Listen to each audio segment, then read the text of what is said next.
bum, bum, bum, bum, bum, bum, bum, bum, bum, bum, bum, bum, bum, bum. Hey everybody, welcome to Dad's Den. Seems like I'm live, so I'll go with that assumption. Got a new haircut today, yesterday. Hope it looks okay. How's everything going, folks? Just occurred to me I got my microphone about as far away from me as I can.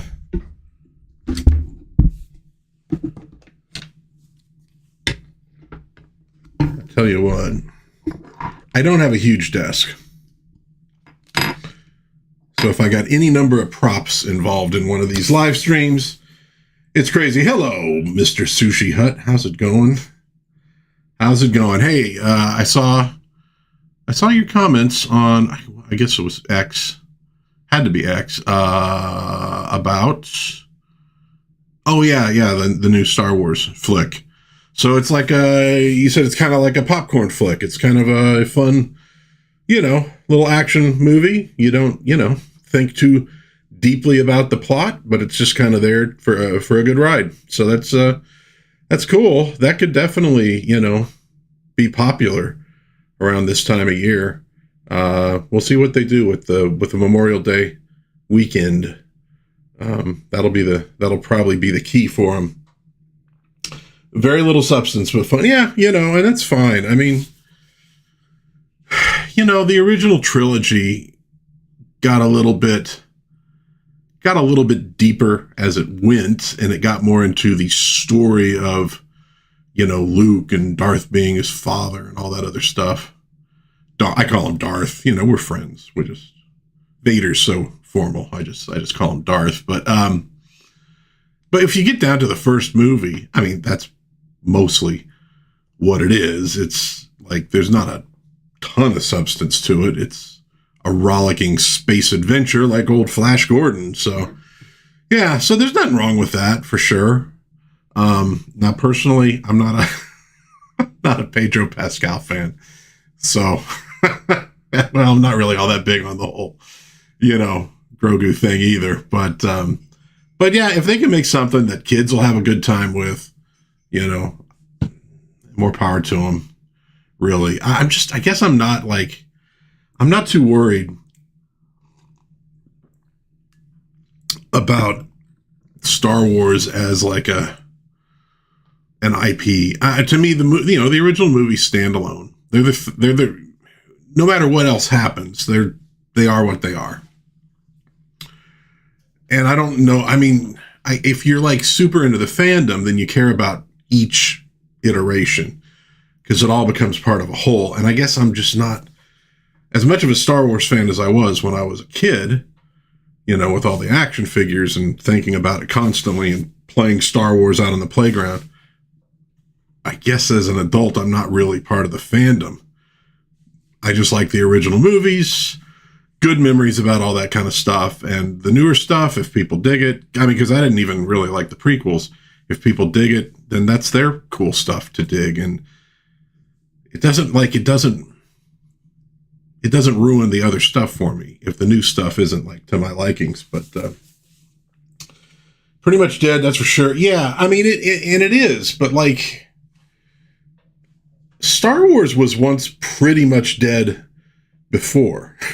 Like, again, if you were super into the fandom, after Return of the Jedi comes out, and of course there was like the Ewoks cartoon and the Droids cartoon. There were a couple Ewok movies. They did a toy line based on droids. And then they had the books, coming out here and there. And I'm not sure what the gap in time was before the books started really showing up. But for the mainstream audience, so to speak, which I kind of was at that point, because by the time Return of the Jedi comes out, I was 12. So now I'm, 13, 14. And I'm kind of moving on to other things at that point because Star Wars is over. They made the 3 movies. That's it. It's over. And that's kind of how a lot of people did things back then.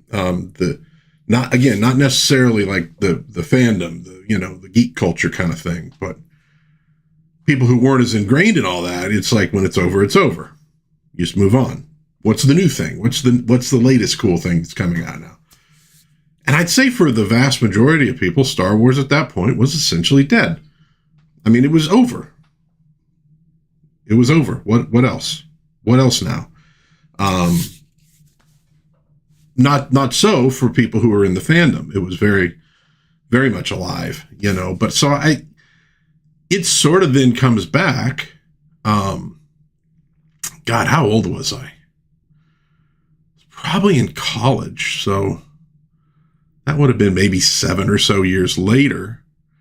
And you kind of got this new rush of people who had moved on to other things, but like were the right age to start becoming, nostalgic for our childhoods just a little bit.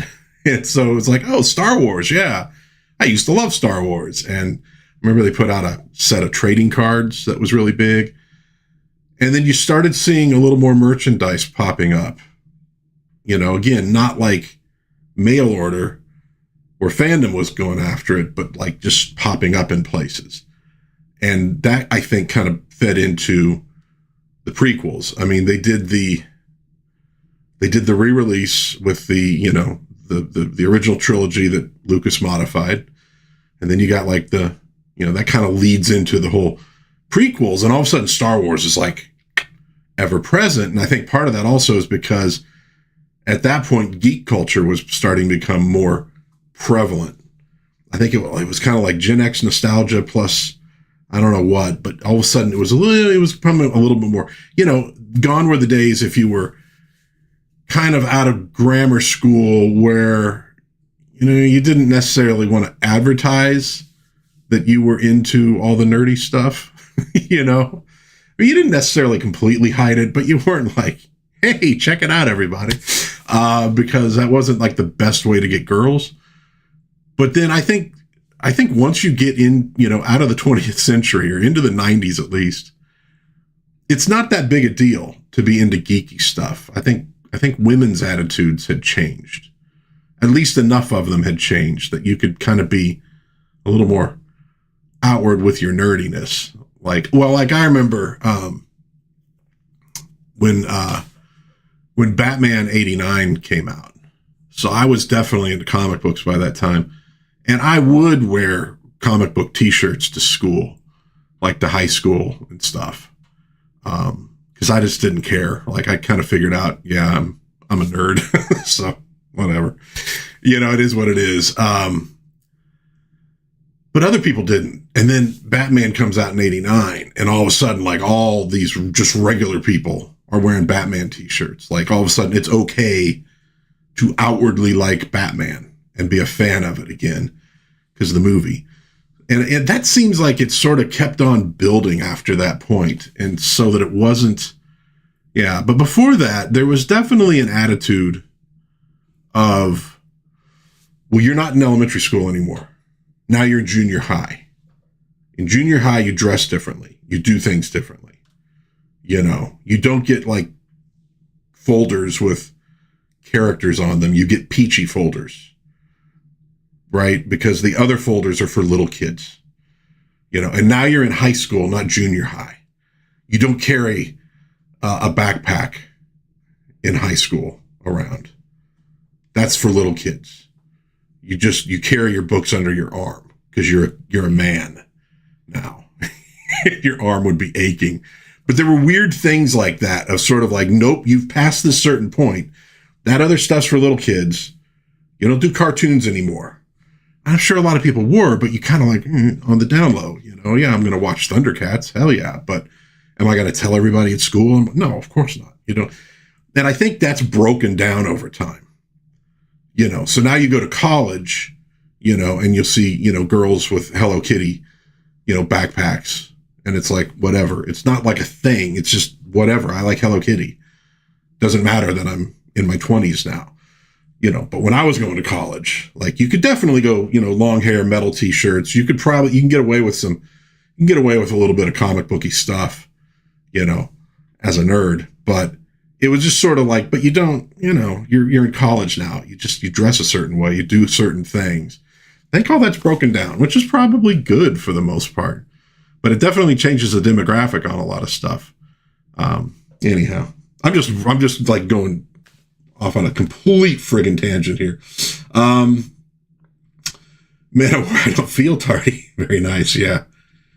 Okay, so that's our big topic for today. Who were the teachers that you were hot for in school? I'll start. No, I'm not going to do that with my wife on here. After she might have to duck out at a certain point. That's when I'll start dropping all the dirt on my favorite teachers from high school. Anyways, no, AI needs some.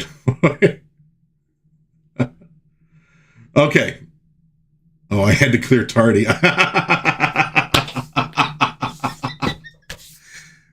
It's just like whenever I, work in the yard to get rid of weeds, I use a hoe. And I can't say that in front of people without everybody giggling because I'm in the front yard with my hoe, or I need my hoe, or whatever. It's like, but it's not right. The original word should not be supplanted by the slang term. We should give a place of honor to the original word and then have fun with the slang terms like tardy. Anyways, how's it going, everybody? Hope you're having a good Sunday. I've just gone off on a tangent. But that's good. That's kind of what this stuff's all about. I hope everybody's doing groovy, though.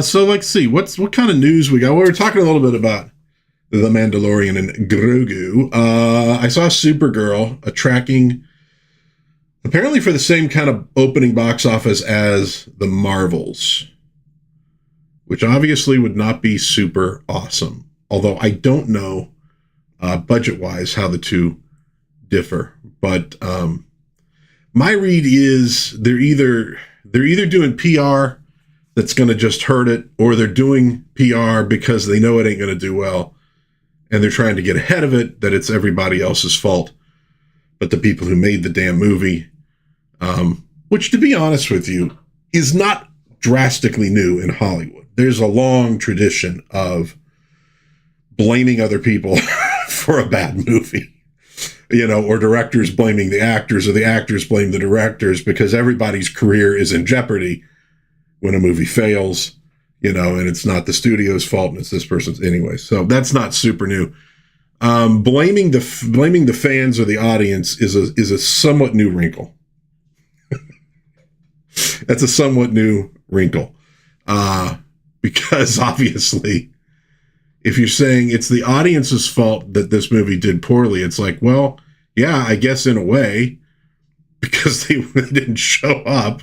I mean, actually, I guess it's not the audience's fault. It's the non-audience's fault for not paying money to go see the movie that they clearly didn't want to see, didn't think was interesting, and didn't think was going to be good.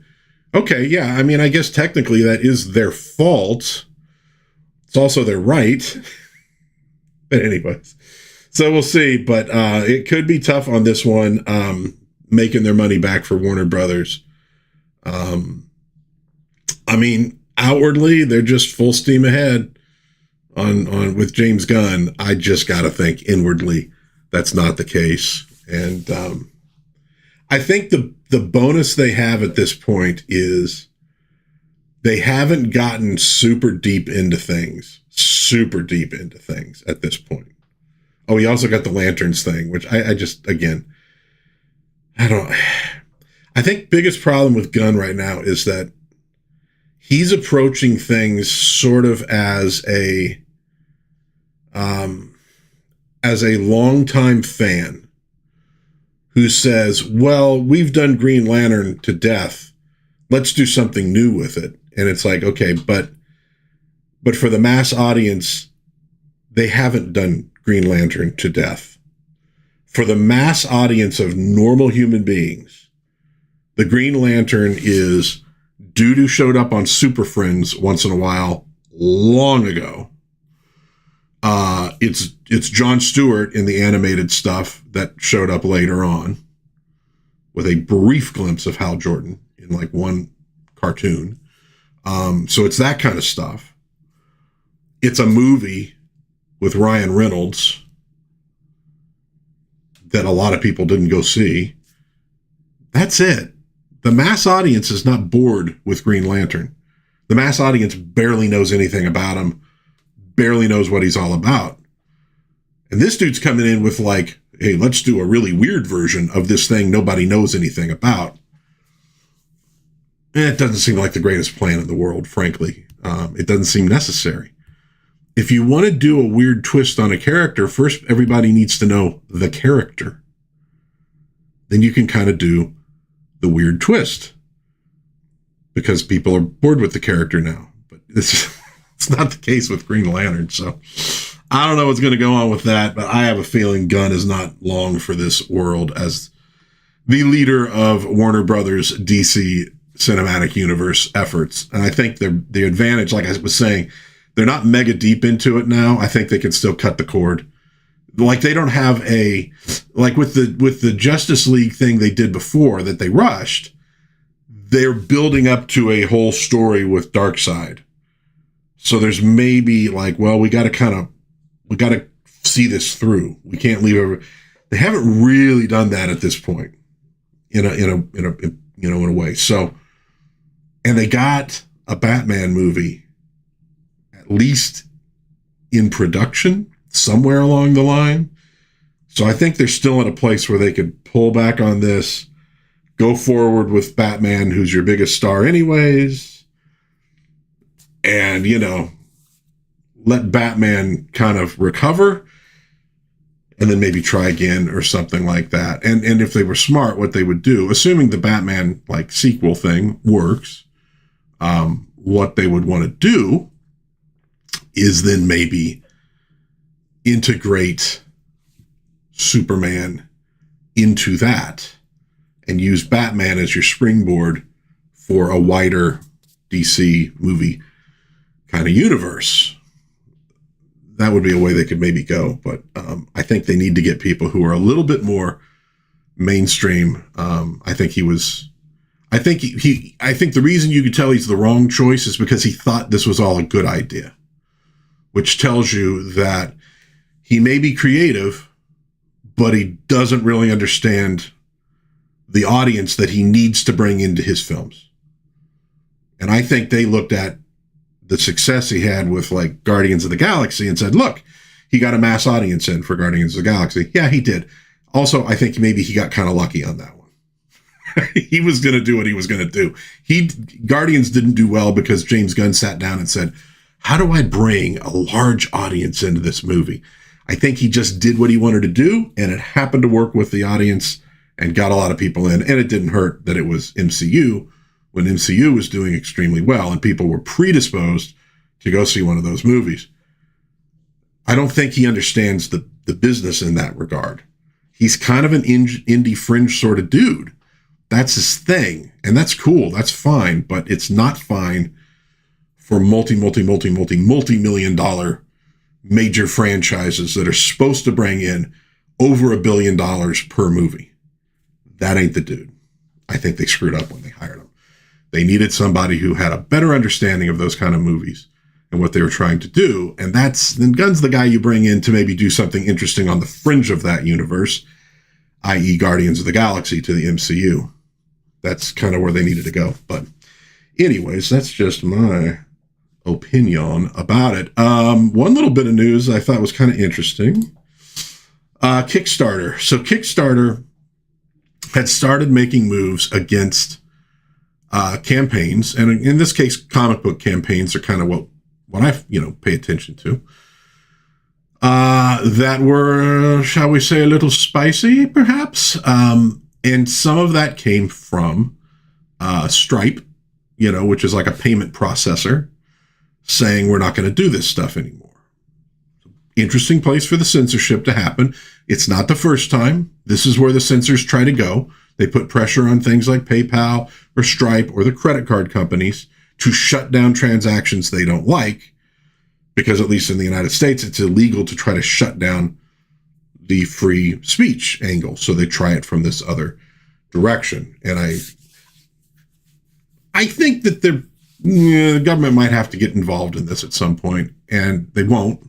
And if they did, they would screw it up. But to sort of say, nope, free speech is legal in the United States, and you're not allowed to act as a shadow censor of free speech. You're there to process payments, free exchange between people. In fact, Stripe, Visa, etc. If you're not into this whole free enterprise thing, well, there's a whole lot of stuff we could do to your free enterprise that could really screw up your business. So if we're all going to have free enterprise, then we all need to have free enterprise. But Kickstarter backed off. Now, I don't know how that's going to work in terms of, because I don't know that Stripe is backing off, but Kickstarter is backing off. And if you go look at comic book stuff on Kickstarter, you will find that it seems like a good 50% or more of it is spicier content. So I think maybe Kickstarter realized if we do that, we're going to lose a ton of our business. They're going to go somewhere else. And then we're screwed. Like, we're not. And I don't know how much money they make, Kickstarter does, off of this stuff, but it's clearly a segment of their business that they don't want to have, they don't want to lose, essentially. So they backed off on this one. Look, none of it has anything to do with a respect for free speech, a respect for creators, a respect for customers. It's all about a respect for money, but at least they kind of woke up to the error that they were making, and for now. But I think the payment processors are still going to be an issue for people, and there you have it. But it was kind of good to see at least somebody back off on that. Man of War says, confess a lack of Green Lantern exposure. Okay, with the exception of Super Friends. Ryan Reynolds' fiasco kind of did it for me with the exception. I just, I didn't like Ryan Reynolds before it was cool to not like Ryan Reynolds. That guy annoyed me from the very first second he opened his mouth. Just one of those kind of things where a person instantly like, okay. So I never went and watched it. And I was a big Green Lantern fan back in the day. He was like my favorite from Super Friends. I mean, way back in the day. But I read the comics, in the 80s and stuff when I was collecting Green Lantern Corps and all that kind of stuff. So when it was like, oh, it's Green Lantern, but it's Ryan Reynolds, I was like, oh, no, that's okay. I'll skip that one. But it doesn't seem like it did very well in general. But yeah, I don't think most people really know a whole lot about the Green Lantern Corps. And if you just look at the concept, right, it's got a sci-fi edge to it. You got aliens. You got the Green Lantern of Earth. I mean, especially if you want to start with just Hal Jordan, you're not going to bring everybody else in right away. I think first mistake that's being made with this series. Or, I mean, if you wanted to, you could just say, let's start with John Stewart. Because a lot of people know John Stewart better than Hal Jordan from the cartoons, if you want to get real mass, appeal about it. But start with one guy who is the Green Lantern, the fearless angle, the trying to balance that, the cosmic, policeman with living a normal life on Earth. Then you have to figure that stuff out, romance angles and all that. But then in terms of the superheroics, like, dude, you have cosmic stuff. You got all these other alien Green Lanterns. There's a lot of cool stuff you could do that I think people would find kind of fun and compelling. And if you're looking at it as a trilogy, there are interesting storylines you can work on from there to go from fun action movie to maybe a little bit deeper, a little more philosophical, a little more character driven, and a nice conclusion of, of the Green Lantern coming to terms with blah, blah, blah, blah, blah. I mean, you could do all that stuff. And I don't think you need to try to get cute with it. I mean, if you look at the way audiences responded to Guardians of the Galaxy, which was a big sci-fi thing, ultimately, people really liked it. I mean, a lot of people went and saw the Star Wars sequels, even though maybe in the long run they weren't a great idea and they didn't do. But I mean, a lot of people went. So I think there's an appetite for sci-fi. So you got a sci-fi superhero like Green Lantern. And I think you could work off of that. Or even in a TV series, you could work off of that stuff with him dealing with stuff on Earth, your first season really should just be kind of a little bit episodic, a little bit villain of the week, with maybe some, an overarching storyline of a major villain that has to be dealt with. Not the biggest villain of all time, but a major villain. There's your first season, so everybody gets to know this character. And then in the second season is when you start breaking it down a little bit, and making it a little more character driven, but you maintain at least some more of the fun, but you hit maybe a bigger storyline with the character. And then if you get a third season, it's kind of the same as a trilogy of movies. It's just you spread it out a little bit more. They just don't, I don't think Gunn gets it. It's just like, what's the most weird, obscure thing we can possibly do? Or what's the biggest deconstruction we could possibly do? It's like, you don't deconstruct characters for people who have never seen the character. They don't understand the deconstruction because they don't know who the character was in the first place. You could do that more in comic books because you have a big audience that's been reading these characters forever. So they know Superman. So let's deconstruct Superman. Except now you've built up an audience that only knows the deconstructions. The over and over and over and over again deconstructions. Hey, let's make Superman evil again. It's like, oh God. So you've kind of destroyed that. You don't have a base that you could do interesting things with these characters. You need to have a foundation that is super heroic action stuff. And then if you want to have the weird British writer come in and screw with it a little bit, you can do that because there's something to screw with, but there's no center. You've hollowed the whole thing out. There's just this thin crust around the whole concept now that shatters if you touch it. And there's nothing. You've got an audience of people who, well, you don't even have that big of an audience of people anymore when you get right down to it. But Mr. Sushi Hut says, strange that payment processors hound mature content, but not the most explicit stuff on the most explicit websites. Yeah, you notice that? And that a lot of people in the so-called corporate elite are probably spending money doing semi or straight up illegal stuff. Yeah, it is kind of weird, isn't it? But again, it's pressures. There's a lot behind it. I won't even get into all that stuff because I don't like to get political, but you could follow a lot of these strands back to some folks who are obsessed with control. And they don't necessarily care what the control is, just that they have it. And they can give the royal decree of this is acceptable and that isn't. And why? Because I said so. That's what they really seek. They hate having to try to come up with justifications for their actions. They just want power. You can't do this. Why? Because I said so. That's why. That's ultimately what they want. So this all goes back to some folks. And if you follow politics, you kind of know about this stuff. You kind of know these folks are out there. All right. Next little story. Rest in peace to Tom Kane, prolific voice actor, passed away this last week, age of 64. It had happened after he had had a stroke, so his health was not great. Very sad, very sad. Best known in my house as Professor Utonium, Powerpuff Girls. We used to watch that with my daughter when she was little. It was a fun cartoon. It was. And but I know he also did Yoda in some of the Star Wars cartoons that came later. Did a few characters. He was also the voice on the monorail, I think at Disneyland, maybe Disney World too.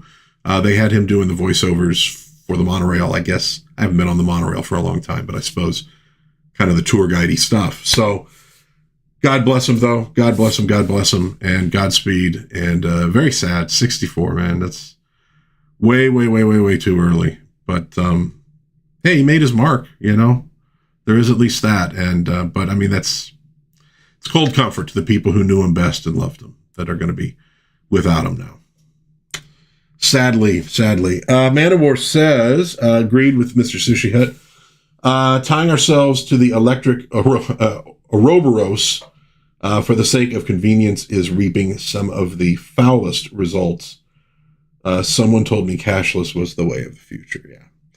And it's not. But you know what? If anybody's good at black marketing stuff, it is nerds. Right? Whether it was fanzines that you had to be tricky about mailing off with the postal service, or buying dubs of the Star Wars holiday special, in an alley behind a convention, or more likely just actually, in the retail area of a convention. Nerds are good at getting around all that stuff. And I think there's enough folks out there with hacking ability that there are ways around things and people will find them. But it sucks that it's there in the first place. And what we really need are all these little tin Hitlers running around trying to run things. We just need to kind of put those people in their place. You got to do it every so often in a big way. They'll always come back because there's a personality type that likes to, screw with people, that likes that amount of power and control.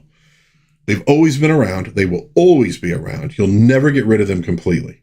It's not like some kind of of a culture or something, or a philosophy that you could just wipe out. It comes from jealousy. It comes from envy.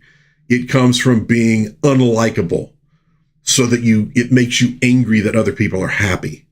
And it's not going away. Not in a fallen world. It's not going away. But every so often, you've got to put the boot in on these folks and, make them run scared.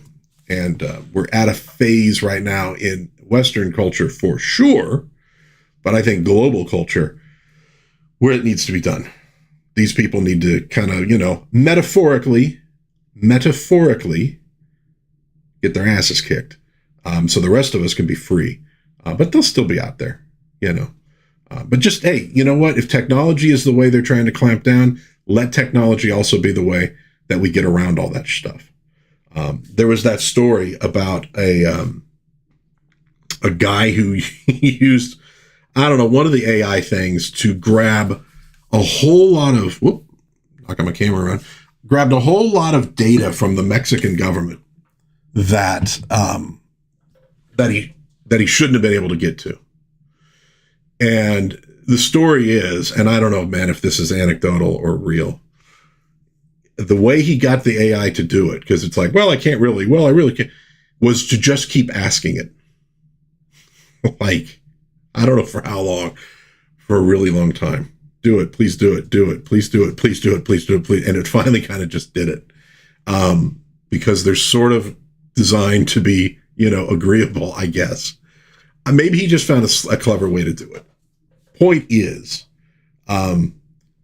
they're playing with all this AI stuff and they don't understand it and they really can't control it. So it is probably a way to get things that they don't want you to get. If you're just persistent enough and clever enough, and that's the thing. The people who want all the power, they can't. Jonathan Pajot has described it as like this attempt to swallow everything within you. And you can't do that. Some of the things you want to swallow are poisonous to you. But you're also they want to be God, and they ain't God. They ain't going to be God. They can't bring it all in. They can't get complete control ever. It's impossible. I mean, the people who want to do it, other power-hungry people who they team up with are going to want to usurp them. They can't do it. It's crabs in a bucket in a weird way, right? So it'll be free. Stuff will be free ultimately. There's always a way. There's always a way. It's just too much for them to try to control. And they think, AI is the way to do it. Great. AI is the way to do it. AI is also the way to get around it. So we'll have AI working against AI. It's so much easier just to be cool and have fun with people and just not do this crap, right? But those people can't really get there. Adopt alternate payment. Yeah, I mean, that's what it's going to come down to. And there's going to be ways to do it. I mean, we had an entire economy based on, sending checks and sending cash money through the mail. I mean, there's ways to do it. it makes it more difficult. It makes it a little more expensive. But look, the Soviet Union had a vast black market, and it was a good thing it did, because that black market was the only thing that kept the Soviet Union alive. And these were people who, had guns and had the ability to, they didn't have to worry about personal rights when they went after people they looked at as the criminal class. And the black market was there. In the United States, right? We made alcohol illegal. And then everybody stopped drinking alcohol in the United States. No, nobody stopped drinking alcohol in the United States. The people in charge didn't stop drinking alcohol in the United States. Everybody was just about everybody who was already, a drinker kept on drinking. They found ways around it. There's always ways around it. It's a losing proposition. I wish these people would just give up trying to control everybody, but they probably won't because they get weird satisfaction from it. Speaking of satisfaction, do a couple comic book reviews for this week. New ones. Thundarr the Barbarian, number 4. So I'm sticking with the series. Now, I have said I wasn't super into the art. Story was okay, but I was like, where are they going with this stuff? This was a good issue. I liked this issue. I really did. And either the art's growing on me or there's some improvement. I don't know. Maybe it's probably growing on me, but it really worked in this one. I'm looking for a good image to show in particular. I don't know if I'm going to find it, but it's an interesting storyline with the various wizards trying to, recreate the Earth in their image and using the power of that cataclysm from 94 as part of that. And Ariel is the sort of adopted daughter of one of those evil wizards. And, she's kind of trying to stop him. They've altered reality, so Thundarr doesn't really know who he is, nor Ukla. But at this one, they're starting to come back together as a team and figure that stuff out. So, good one. I really did enjoy this one, more so than the other 3. I think I've seen improvement all the way along. And I say improvement, I mean improvement in terms of the book appealing to me, not like the other ones were bad and these are good. No, I don't mean it that way. It's just I'm getting more into the series as it goes. I don't know if this I'm trying to think if this was meant just to be like a 5-issue series or not. I'm not positive, but it seems like the next one is going to sort of, kind of end this storyline at least. I don't know if it goes on from there or not. There's another shot with the fabulous Sun Sword making an appearance. So, Thundarr, I'm enjoying that one. I also gave a shot to the new Zorro. Zorro number 1, Howard Chaykin, Jorge Fornes, and Walter Pereira. And I dig it. There's issues with the storyline of like, what are we going for here, Chaykin? That I wasn't sure about. But not necessarily in a bad way, but more like, how's this going to play out? Is it going to play out in a way that I don't like? Or is it going to play out in a way that's very clever? It has to do with people trying to resurrect Napoleon's empire in the Americas. And Zorro is working with the revolutionaries in Argentina. And so he gets involved. He's going back to America since that's where they're apparently, everything's going down. I like it. I like the art. The art has and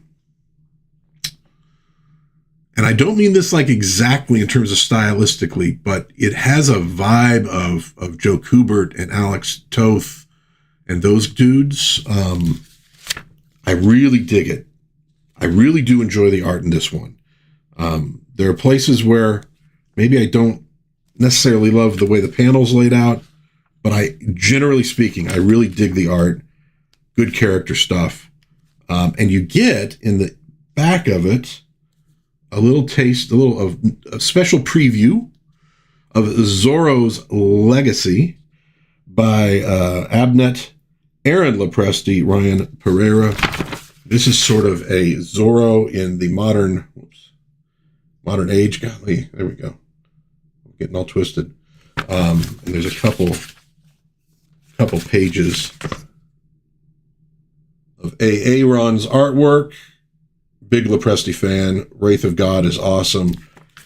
I haven't caught as many of the live streams lately because I've been busy as hell at work. But they were always something I really enjoyed. Him and Brohawk and Gary and all them drawing. But he's talked about it in one of those streams that he was doing a Zorro thing. So I was like, oh yeah, cool. All right, so that one I'll probably pick up. I'm not always big on like old-fashioned hero in the like a more modern world, but I love Lopresti's art, so I'm in on that one for sure. I also grabbed the latest Silver Surfer facsimile. I have not yet read it. These are stout. They're big. A lot of pages in these. But it's the old Stan Lee, John Buscema run from back in the day, which I know a lot of people do not love compared to Jack Kirby's take on it. But we got friggin' Mephisto involved. And I will say again, I don't think his name comes up as much as it should when we're talking about, for lack of a better term, good girl art in comic books. But Buscema could draw really beautiful women. He was really good at that. I mean, if you've read all the Conan stuff, you know this. But yeah, just some of the art in there of like Shalabal and stuff like that, I'm like going, damn, this dude really, really good at drawing women. He just is. I also grabbed a few oldies from the $2 bin, in this case. They had a bunch of Invaders stuff in there, which I've always dug the Invaders. And I have to admit, I kind of dig it more now because I've actually gotten to read some of the Golden Age Cap. And I can kind of see what they're going for with some of the artwork. When I was younger, it was a really loose style in some of them that I was kind of like, I don't know about this. But I kind of liked it. But now I'm kind of looking at it going, oh, yeah, they're kind of going for what Kirby used to do. And then they also had a few Captain Marvels. Now, some of them were more in the $3 range and more. And I was I'd already gotten a few things. So I didn't grab a ton of them, but I have not read very much Captain Marvel. And so I'm kind of excited. I grabbed maybe a couple last time around too. So grabbing a few Captain Marvels, grabbing a few Invaders, looking forward to those. Other thing that popped up this week, and I'm going to show something off later on in the stream, Fleischer Cartoons, Volume 1. These are restorations of the cartoons, and you can find some of them online. But they got a good variety in this one. Barnacle Bill, Betty Boop and Grampy, Betty Boop's Crazy Inventions, Betty in Blunderland. So a lot of Betty Boop. But you also, Christmas Comes Once a Year is really more Grampy. It's one of my favorite Christmas cartoons. And the restoration, which you can find on YouTube, at least you could, amazing. Just friggin' gorgeous. But they do have one or two, they got some Popeye in here. They got Swingy Sinners, which is amazing. Yeah, they got the Mechanical Monsters. So they do have a Superman in here as well. So this just came out. Looking forward to future volumes. I have not gotten to watch these yet. Again, just because other stuff to do. And it came, and this was really nice. It came with this little pin, Coco, which is glow in the dark. Did not expect that. So that was very groovy of them to throw that one in. And it looks like they've been doing that for a lot of people who ordered it. And we're going to be looking later when we go through coming attractions, actually in just a moment, of another one they got coming out. Now, it's not volume 2 of Fleischer Cartoons, but it's silent cartoons that they're restoring that, pardon me, and adjust some seat there, that you might want to check out if you like those things. So let's take a look at some of the coming attractions that I have picked up here. And there's actually quite a lot of them. And it's been pretty light lately, so I was a little surprised. There is a new Kickstarter coming soon for The Greatest American Hero 45th Anniversary Graphic Novel. Now, Free Comic Book Day, they put out a sort of a little prequel sampler thing, which I got, and it was pretty good. I didn't fall in love with it, but it wasn't bad. Now, this one, William Catt is helping to launch this. You can go sign up now on Kickstarter to be notified. But this is basically Ralph coming back. He had left with the aliens. He comes back. And he's got like a son who's an adult, and he's got to work things out. And from what I understand, some of the, a couple of the kids of the creator are involved, trying to make sure it doesn't, spoil the legacy. You never know. But you might want to check that out if you are a fan of good old Greatest American Hero.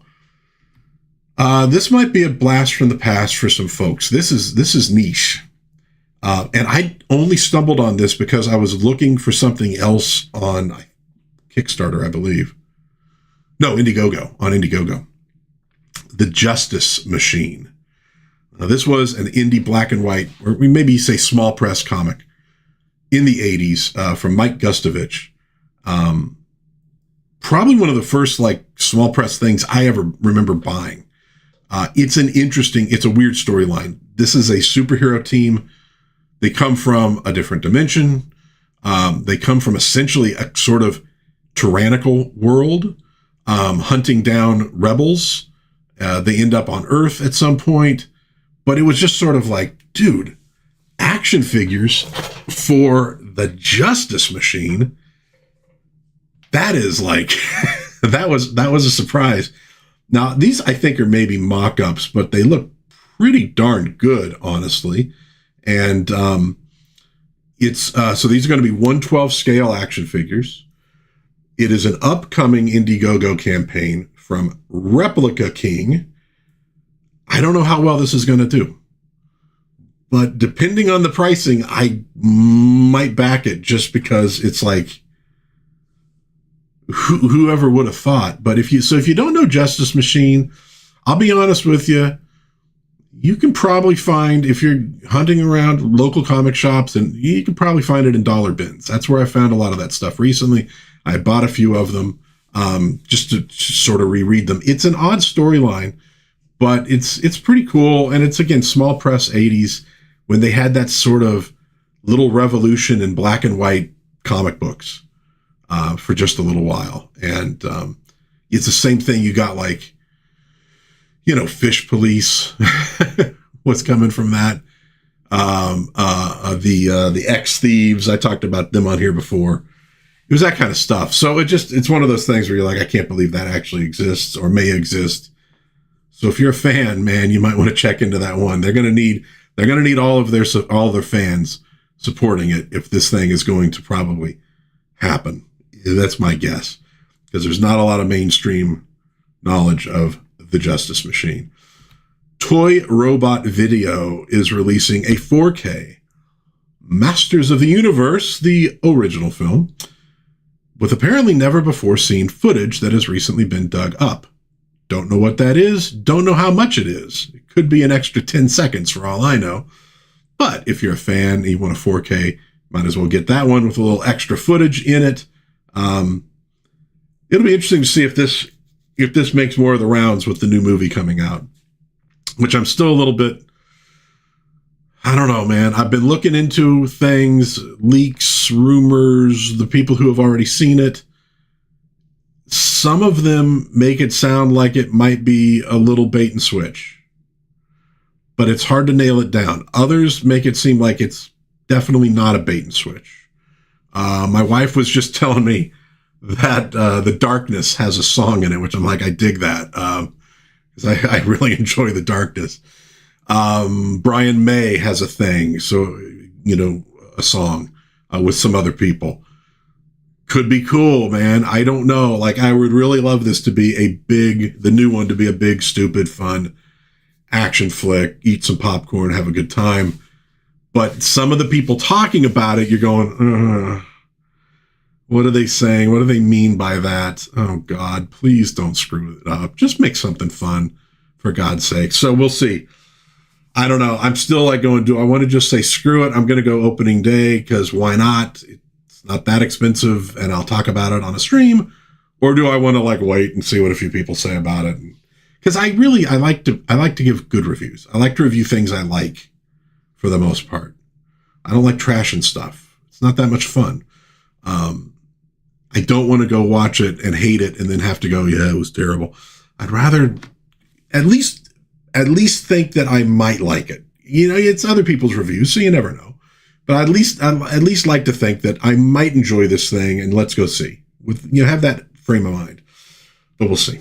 We'll see on this one. But the old one, man, I didn't watch that back when it came out because I just didn't care about Masters of the Universe in the least. That was not my thing. What do we got here? Hold on a sec. Of course. There we go. Oh, okay. Never mind. Thought it could have been my wife telling me something. Anyways. So I didn't watch that. I watched it much later, and it was like, it was fun.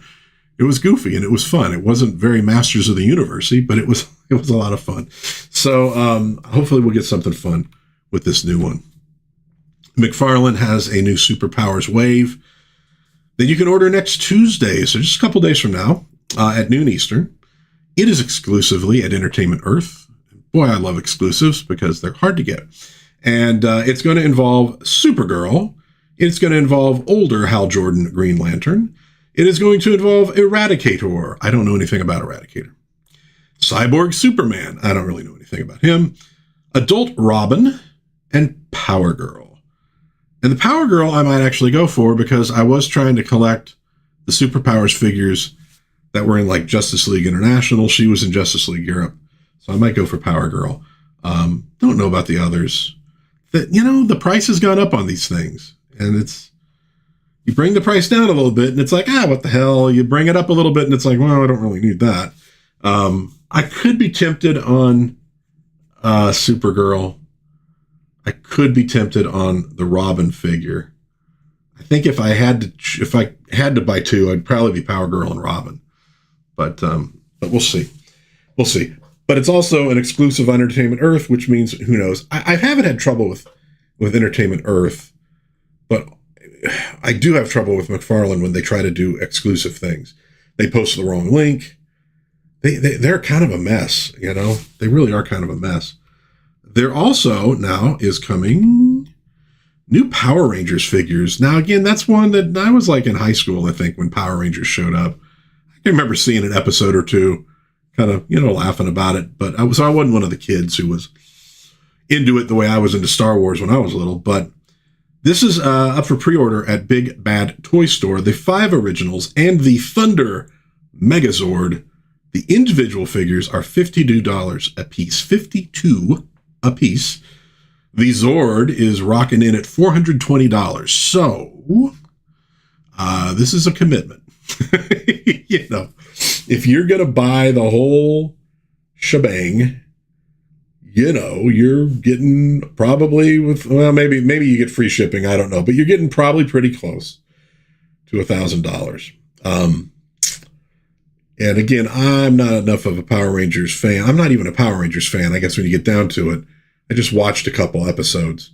But if you are, you still got to commit if you're going to pay that kind of money. But its estimated arrival is October 2026, and you can pre-order now at Big Bad Toy Store. So you might want to check it out if you love some Power Rangers.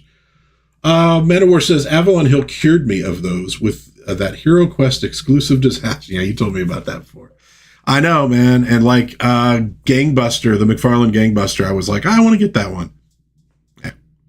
I don't know. I think when it finally showed up at GameStop like 3 days later, and by the time I found out about it, it was long gone. So, and I'm not going to go on eBay and pay double for the damn thing. I don't need the damn thing. I'm happy to buy the damn thing from you people, but I can live without it. So stop screwing around. Just make the damn stuff available in a normal way. I don't know what the deal is. They all think it's cute, I guess. It's supposed to make us feel like we're waiting out, camping out for a movie in the old days. You know what? I didn't camp out for movies in the old days. I was a nerd, but Christ almighty, I had enough of a life that I wasn't doing that. That's most of us. Most of us don't do that. If you're going to do that, you're selling to a much smaller audience that like gets overhyped on things. But the fact of the matter is, my $50 is as good as their $50. And there's a lot more people like me with $50 than there are them. So stop screwing around. Just make stuff available, for crying out loud. Manowar says they did separate releases with Best Buy, GameStop, Bid Back Toy Store, others. No one made out on those except for the scalpers. Exactly, dude. I'm telling you what, it's a pain in the ass. There's the Thundarr Megazord. I don't know if I ever even saw that. I remember the other one, but that looks fancier. Dude, Power Rangers. Man, that thing made a lot of money for a lot of people, or maybe very few people. Taschen, purveyors of cool, very expensive books, has a hardcover coming of Carl Barks' early Donald Duck work. Coming soon. I'm not sure what the timeline is on this one. This is volume 1, covering 1942 to 1950. I mean, Carl Barks, one of the great comic book artists, one of the great cartoonists, invented the whole duck world that Disney uses to this day. $600 though. It's like, ooh, yeah, I will admire that from afar, because like I ain't paying no $600. But I'm not saying it isn't necessarily worth that. It's a big book. It's hardcover with a slipcover, beautiful artwork, and I know Taschen does really, really nice work on these things. So, yeah, I don't dabble with that kind of expenses, but very cool. And if you are a huge Donald Duck fan, you might want to do that. Mike Allred's Madman has a new Long Box Heroes 1/12 scale prestige action figure up for pre-order at Big Bad Toy Store for $40. A little pricey, but not like insane. Estimated arrival is in the second quarter of 2027, so probably June of next year to be safe. Here you get another view of it with some of the stuff that comes with it. Now, I have never read Madman, but in fact, I've read very little Mike Allred, which is ironic given his name, but I love his design. I love the designs he does. I love the look of his stuff quite a bit. So again, not a huge fan or anything like that of Madman. I really don't know much about it, but I love the design. I love the logo and all that. But if you are a big fan, you might want to check that one out. Because again, we're getting some cool stuff that, you know, in a normal world, you wouldn't get. These characters are not well known enough. It just wouldn't happen. So it's a good opportunity if you're a fan. And it's just definitely one of those books that I'd like to get in on and check out. There's a lot of them, but that's one of them. Manowar says, got the Taschen Mini, Frazetta, and Geiger for $30 a piece. Not the splendor of the full-size tomes, but even an out-of-work bum like me can feel special at those prices. Amen, my friend. And those are the prices that I would probably be looking for. God, I just wish they'd reprint all these things. Just facsimile all this stuff. Floppies with newsprint. Just do that. DC's doing a bunch of that stuff. Just facsimile the hell out of this stuff and get it out there, man. That's what I would like. And that's coming mostly from the fact that I'm cheap. So Mattel is taking over the DC license from McFarlane pretty much at the end of the year. They're previewing some of their core DC figures, which comes in at a convenient 6.5 inches tall, so they will not go well with your Marvel Legends or with the other stuff McFarlane did. I really wish they would have done 6 inches on these things. We like to mix and match our little characters, all of us nerds, for God's sakes. I want to have a Superman scaled with my Captain America. Is that so much to ask? Well, apparently it is. But what they have shown off so far is this Jokerized Batman.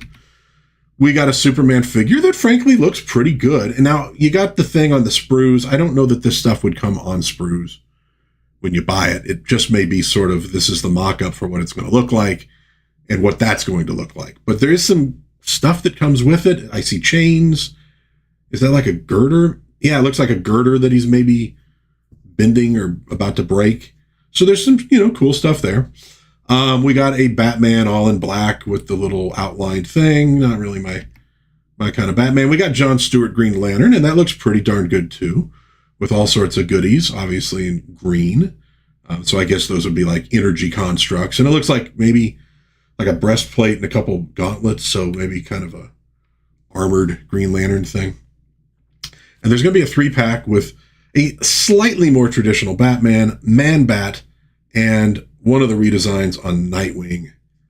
I'm a disco Nightwing guy personally, but so they don't look bad, and I think the sculpts look pretty good and all that. Now some of these are definitely designed to be, and I think these are designed to be more mass market, so toy store kind of stuff. So probably pretty decent prices. They are going to have a collector line as well. So, more expensive. And I don't know that they've shown off that stuff yet. Anyways, that's what Mattel has coming in the future. No timeline that I'm aware of on that. Dark Horse has announced Ghost of a Ghost, psychedelic 1960s spy action, written by Mike Mignola and Chris Robertson, with art by Michael Avon Oeming. 4-issue limited series. This is part of the Hellboy universe. Character was introduced in Giant Robot Hellboy, due out in September 2026. I've never actually read any Hellboy. It was kind of around when I wasn't buying comic books, and I've never delved into that world, but I do like Mignola's work. But mostly I do like 60s psychedelic spy stuff, so saw the cover, I'm like, yeah, I'll put that one up there for people. So it could be cool. I might check it out when it comes out. We'll see. It'll all come down to the interior art and the story, obviously. Marvel is putting out a 2-volume hardcover collection of their further adventures of Indiana Jones, comic that they put out back in the 80s. Okay. Sorry. Again, I keep getting these texts, and it's totally irrelevant. So this was the series they put out in the 1980s, comic books. Collecting it all into 2 volumes, coming out in September. Slipcase. So these are going to probably be a little pricey. These are big. These are like omnibuses. But if you really loved that Indiana Jones from back in the day and you don't want to try to collect all the comic books, they're all coming back here. I saw one guy on Twitter go, hey, this is awesome, since I just finally got the last issue I needed to complete my collection of the floppies. You know what? I'd rather have the floppies personally. That's just me. I like them better. These things are cool, and it's a great way to, obviously, to preserve the comics. But reading from these giant hardcovers is a pain in the butt. You can never get a comfortable position to read in. If you try to lean back, it's like they're kind of heavy. You gotta, and then you got, oftentimes you lose a little something because they're so big in the binding and, the curve of the page. So, I love the idea of preserving the stuff, but they're not always the easiest things to read, whereas floppies are just perfect for that kind of thing. So here's the thing I talked about from Rockin' Pins, new Blu-ray, silent cartoon all-stars with Felix, Coco the Clown, some Winsor McKay stuff, Farmer Alfalfa, and more. Now this is a Kickstarter. I think it's live now. Yeah, it's a Kickstarter that's live now. $30 for the Blu-ray, shipping March of 2027. So if you love the old cartoons, and some of these things are amazing, might want to check this one out. Oh yeah, family chat is firing this morning. I know. I'm just going to ignore it from now on. Lady Wendelin, if you need to tell me anything, tell me in the chat. Unless you're going to curse at me. Well, actually, you could. You're the moderator, so you could permit that cursing if you wanted to. So that's Rockin' Pins. Check out that Kickstarter. Silent Cartoon All-Stars. Big Bad Toy Store. Again, has some pre-orders up for 3.75-inch O-ring action figures. That looks suspiciously like old G.I. Joes. It is called Operation Recall. And the hook here is featuring file cards written by Larry Hama. So there's the G.I. Joe connection. Wave 1 features Mizimu Core in pecan and caramel colors. So I'm assuming that's kind of the army builder, as they put it. Breacher and Hellhound. So sounds a little bit like Mutt and what's his name? Ritello and Homer. and General Mortafero. And obviously you're going to want to go look for these things to get better, a better view of what they look like. Wave 2 consists of Soul Eagle, Bengal, Dark Reapers, and Bear Claw and Reaper. Okay. These are $28 a pop. They're on card, so it's your normal blister pack kind of deal, just like old G.I. Joes. Wave 1 arrives in June of 2026. Wave 2 in July. So if you are into old-fashioned, G.I. Joe, Larry Hama type stuff, you might want to check them out. I've looked at them. I didn't love them. And I think the reason for me is I liked the very original G.I. Joe stuff when they looked like actual military people. I didn't really care for the later stuff where everybody looked like a superhero. But also, I was also at a stage where I was outgrowing it. So if I was a little younger, maybe I would have dug that stuff. But for me, I really like the military style. And these are a little more superhero-y looking. But if you are really into that stuff, you might want to check it out. They do look like they're well-made and well-designed figures, though. I will definitely say that. 28 a pop, but that's kind of what the O-ring stuff is going for from Super 7. It's I guess it's not the tariffs anymore because that's over with, but oil's expensive, which means plastic gets more expensive. It's that kind of stuff. And just the general government spending trillions of dollars it doesn't have, making our money less and less valuable. So there is all that. But $28 a pop, if you're into it, check them out. Big Bad Toy Store is where you can find them. Marvel Legends announcements. San Diego Comic-Con exclusive. It is the 1960s cartoon Spider-Man. Yes, there are many pictures of him pointing at himself. If you know the meme, you know what I'm talking about. Also the Lizard and Electro, all designed from the 60s cartoon. It's a 3-pack. It's a San Diego Comic-Con exclusive. There's that word again. I'm hoping maybe they go for sale afterwards to a bigger, because I kind of would like to get that Spidey. I kind of dig him. You can see him again, and a good pose of him as well. So I know it's just, dude, it's Spider-Man. It's kind of repainted. I got 70s TV Spider-Man. I got the Japanese TV Spider-Man. I don't need this, but if I'm honest, I would probably buy it. I probably wouldn't grab the other two unless it's a 3-pack, in which case it's going to be expensive. And I probably ain't buying any of it.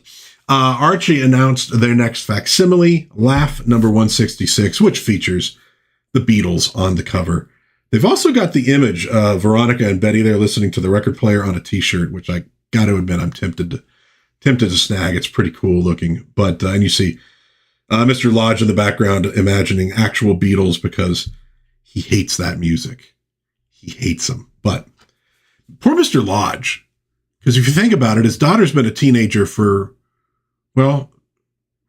since 1941. So he had to put up with hating Frank Sinatra, then hating Elvis, then hating the Beatles, then hating disco, then hating, 80s pop and metal, and then hating hip hop, and then hating everything that's come since hip hop, which I'm actually with him on that one. But yeah, poor Mr. Lodge has just had to endure decades of youth music that he despises. I feel bad for the guy. Although if you kind of do a rolling thing, the Mr. Lodge now, who hates modern music, was probably a Beatles fan. Even though in this timeline, he wasn't. Rolling timelines are complicated in comic books. Anyhow, do you have Mexican Spider-Man? I don't. And I'd like to get some of those because that's where Gwen Stacy lives. And dude, some of the covers are rad. I'd love to find some of those. They're probably stupid expensive now. Mr. Sushi Hut says, I'm mainly a classical music guy. I feel his pain. Exactly. But see, even in classical music, you could be like, you love your Beethoven, but then, this Wagner upstart comes along. Screw that guy, right? You got to figure there was that element in classical music, but now we kind of lump most of it together like it's, and it covered a big span of time. the stuff that's really survived or really lasted. So there's Archie, new facsimile. I got one, though, ordered that has not been delivered. I'm trying to figure out if it's out yet and they screwed up on the delivery because they sent me a comic book I didn't order. And I'm like going, oh, was that supposed to be the one I did? They've done that to me once before. I need to jump on and shoot them a message today. And finally, Arrow Comics is showing off the cover to The Atlantean number 5. Not yet up for pre-order. Number 4 is apparently being printed now, so it's coming soon. This is their series of King Cole, and they're pretty damn good. They're pretty damn good. You might want to check those out. I've been buying all of them all along. I'll definitely get number 5 when that one comes out. And I love they're keeping a pretty good schedule up with these two. I mean, obviously it's not like coming out monthly, but they're keeping it rolling. I mean, they're coming up to issue number 5 now, so that's really great. So that's the coming attractions for today. Really just kind of one more thing to chat about, and that is another delivery to the den. The Marvel Legends Secret Wars Falcon. Always a favorite character of mine. Sorry, I got to adjust there on the cheat on that chair. That thing is killing me at the moment. And I thought I might go ahead and open this dude up on camera. Now let's first take a look. There's the back, and obviously they're going for that old Secret Wars action figures kind of thing. There he is. Let's get a little close up of him in the package. We got the shield, nicely designed though, and I got a Captain America figure sitting right here on the desk. So when Falcon came along, I'm like, yeah, it's a definite for me. Unfortunately, I am 4 or older, so I am allowed to own these. I'm brute forcing this one. Got my scissors sitting here. I'm going to brute force this sucker. Get ready for the sound. Get ready for the noise. Get ready for the thunder. There we go. The real noise comes when you start moving the plastic around. It's like those new cake boxes they have that I'm sure are just wonderful for keeping the cake fresh. Damn, if you try to actually steal a piece of cake without somebody knowing, you are out of luck. But they ought to put diamonds in these days. Okay. I should be able to get them out of here. All right. I'm going to mute the mic for a moment so I do not destroy everybody's eardrums.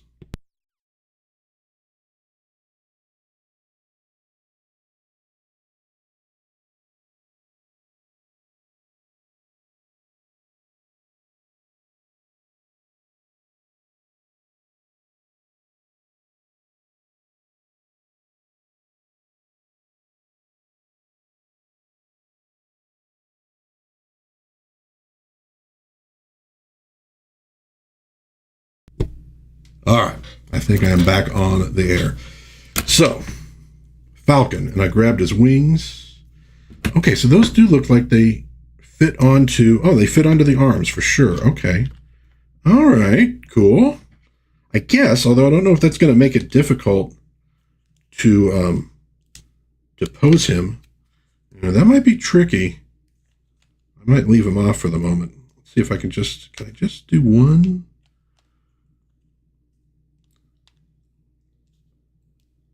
Oh, you know what? Problem number 1 is I'm doing the wrong wing on the wrong arm.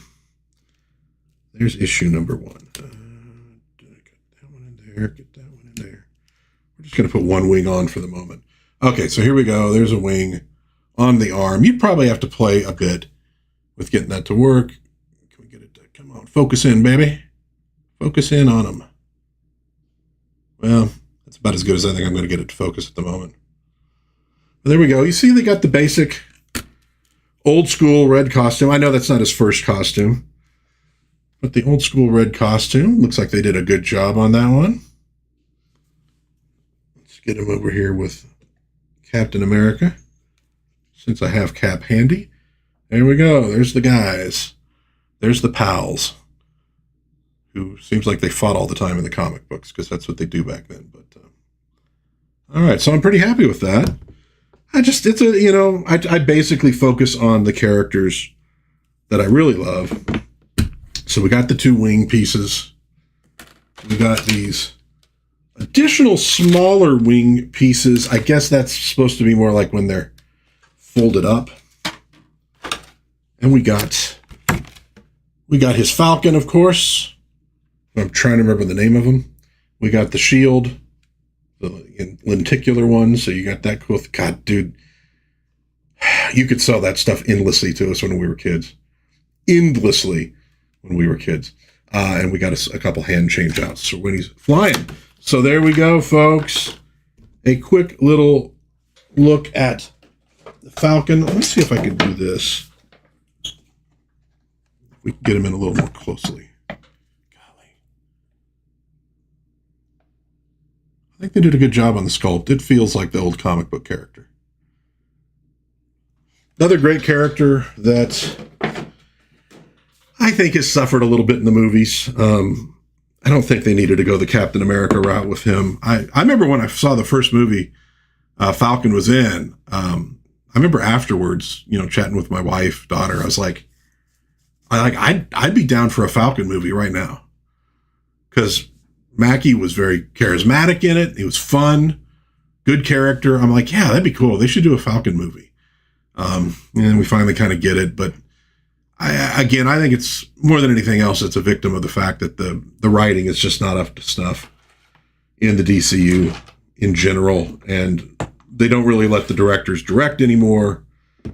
They kind of cast the directors and, and another time, another place, having him take over as Captain America, maybe they could have made a good, entertaining film out of that. But I just don't think they can. I don't think they could make an entertaining film out of anything at the moment. They just ain't got it in them. Oh, okay. Let's move that plastic. That was the wrong place to try to put it. All right, folks. That will pretty much do it. Italian Spider-Man. Okay.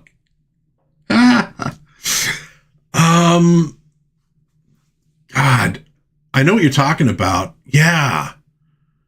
I don't think they're going to put that one out. Was he a villain in that? Or was that the Turkish Spider-Man?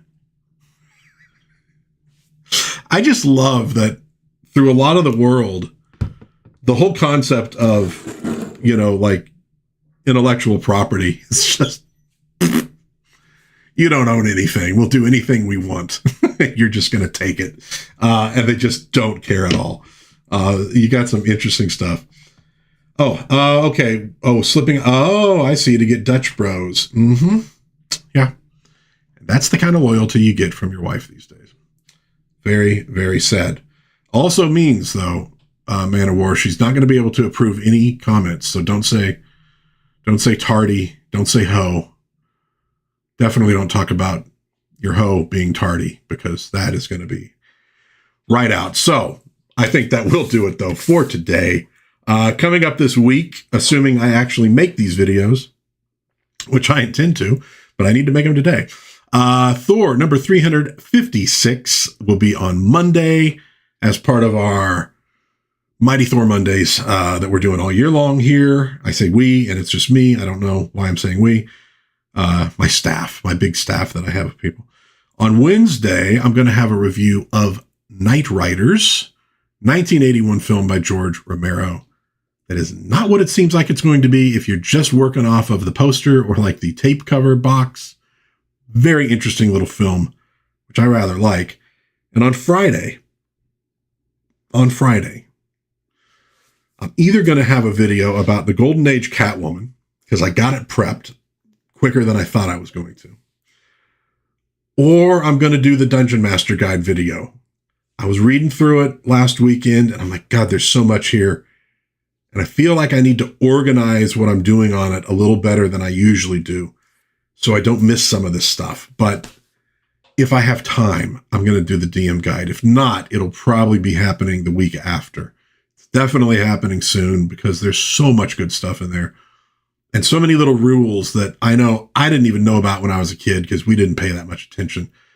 But stuff a lot of people have probably missed, and a lot of great advice. I'll see arguments online sometimes about old D&D, and I'm like, at least from Gygax's perspective, he tells you right there what it is. You're saying you don't understand what this is supposed to represent. It's right there. You just need to read the book. Any rate. So I might get that one. I know. Man of War wants the Dungeon Master's Guide. I really want to do it. I just want to do it right. And it's going to be a long ass video. I thought about maybe doing a part 1 and part 2 with it, but I was like trying to find the good separation point, because it's not like organized into chapters really. It's sort of sections, but I mean, it kind of just rolls, and it's very conversationally written by Gygax. So it's like, where's the point where stop here, we'll do the next in part 2.